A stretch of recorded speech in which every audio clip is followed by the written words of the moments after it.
The biggest show on earth, the Football World Cup, is just hours away. Host Qatar will take on Ecuador in the opening match at 9:30 p.m. IST. The opening ceremony starts at 7:30 p.m., marking the start of the first ever World Cup held in the Middle East. They needed over a decade of preparation, and that has led to this point.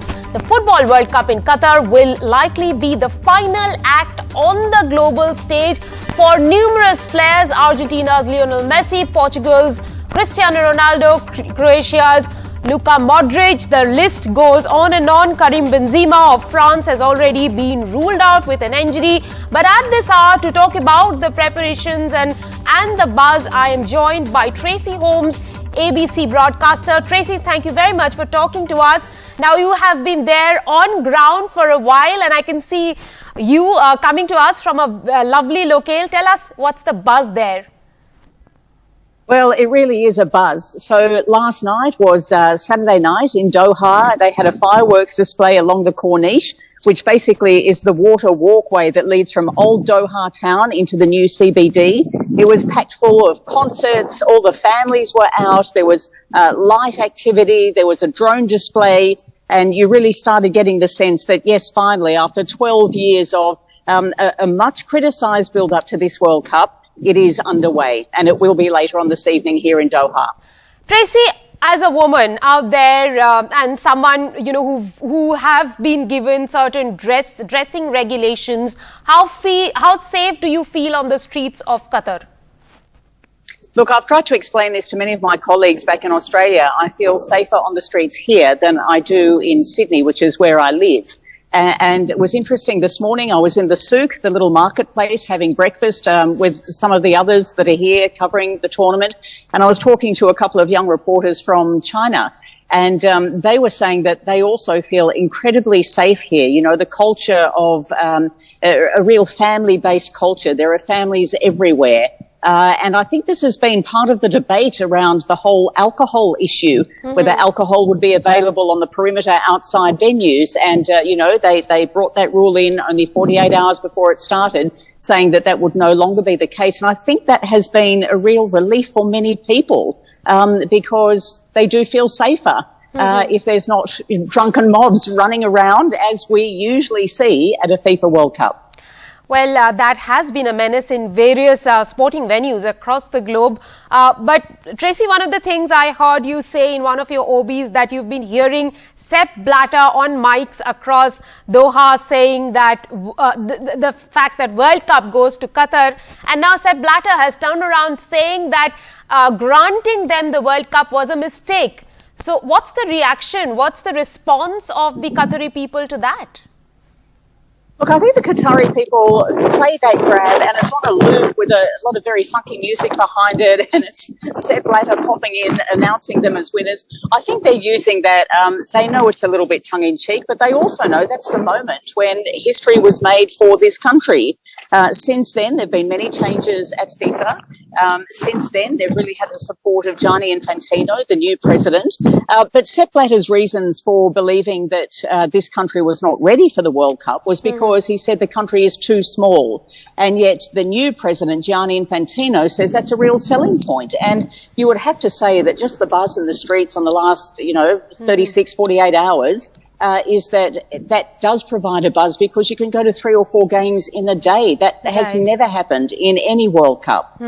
This is probably the shortest since Argentina in 1978. The entire tournament will be finished in 29 days. But Tracey, you spoke about Infantino. Were you there for Infantino's monologue yesterday defending Qatar? What did you think of it? Look, I wasn't. I heard a few snippets. I heard the immediate critical reaction to that. I've heard a little bit more. I have a 1-hour journey to the opening ceremony later today, and that will give me the 1 hour I need to hear the speech in full. And it was a monologue.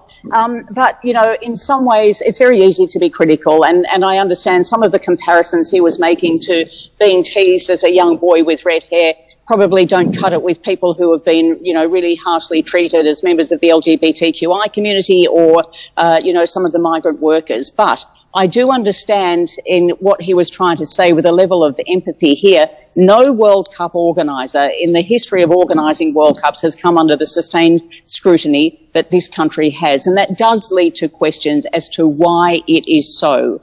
There have been phenomenal changes here with regard to workers' rights, which are now ground setting for many people in the region, many other countries in the region.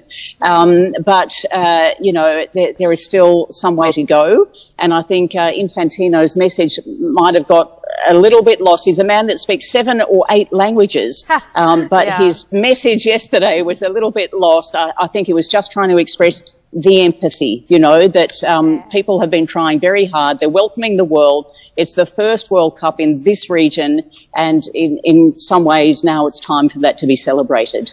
Tracey, it's very interesting for me to have you on air because you are someone who've covered several Olympic Games, including the Olympics in China, the Winter Olympics earlier this year.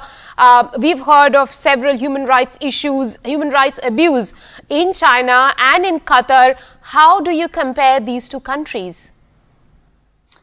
Look, I don't think it's possible, really, to compare one country with another, because every country comes to the point they're at through their own history, through their own culture, through their own religion or lack of religion, through their own political system. And every single one of those comes again with its own challenges and where they are in their history. Of course, I support human rights for all, and I believe that it should be an equal and fair planet, but it is not. But how we get to that point where we hope it can be an equal and fair planet is up for debate. I'm also a person that is very familiar with our own human rights abuses in the country where I live, the treatment of refugees, the treatment of the Indigenous population with reparations that have not been sufficient for the invasion of their country and us taking their country.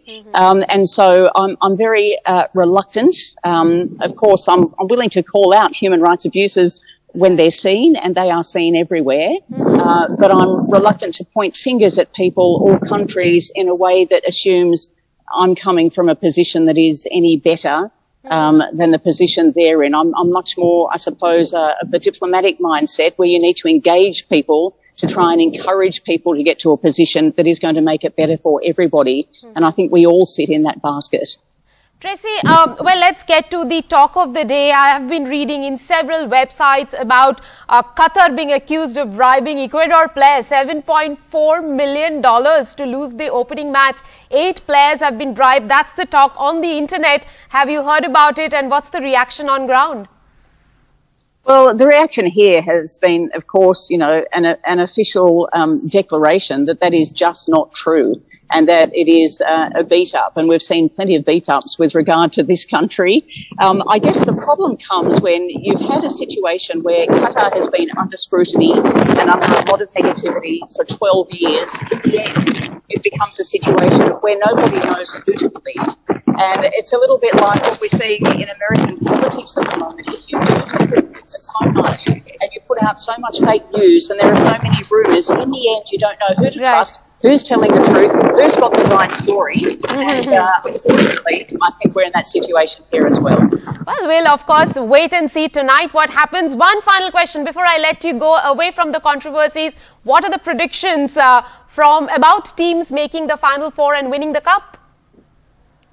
Well, there's a lot of sentimentality, of course, with France, who are the defending World Cup champions. There's also a lot of people thinking Denmark look extremely good. Brazil are always up there with the favourites. There's a lot of talk about Argentina. And I was talking to a former Socceroo goalkeeper, Mark Schwarzer, who is here covering the matches for the BBC today. And he was saying that he thinks Germany is a quiet one to watch. He really thinks they have what it takes. They've got good coaching. They're talented right across the park. They work well together as a team. So perhaps that's the quiet one to watch come to the boil at the end of the